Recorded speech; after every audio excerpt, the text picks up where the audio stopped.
ఓవరాల్గా ఇది నా బాధ ఆవేదన.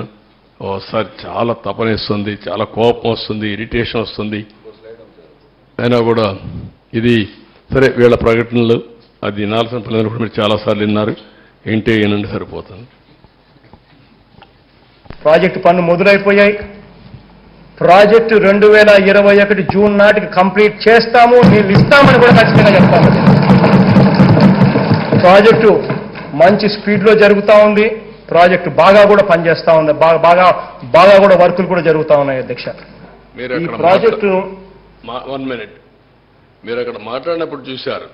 2021లో మాట్లాడుతున్నాడు. 2021 అసెంబ్లీలో ప్రాజెక్టు స్పీడ్గా జరుగుతుందంటాడు. అప్పుడు మునిగిపోయింది.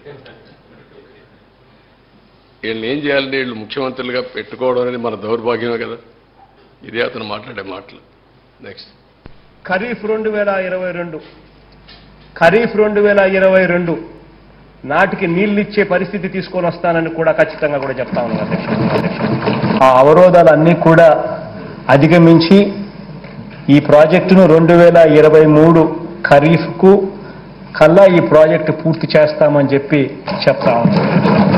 సో ఇవన్నీ కూడా అధిగమించి ఇప్పుడు దేవుని దయ వల్ల కొంచెం గాడిలో పడింది. 2025 ఖరీఫ్ కల్లా ఖచ్చితంగా గోదావరి పోలవరం ప్రాజెక్టు పూర్తి చేసి నీళ్లు కూడా పెట్టే పరిస్థితి వస్తుంది. జూలై ఆగస్టులో ఆ వరదలు 2025 జూలై ఆగస్టులో 41.15 మీటర్లలో నీళ్లు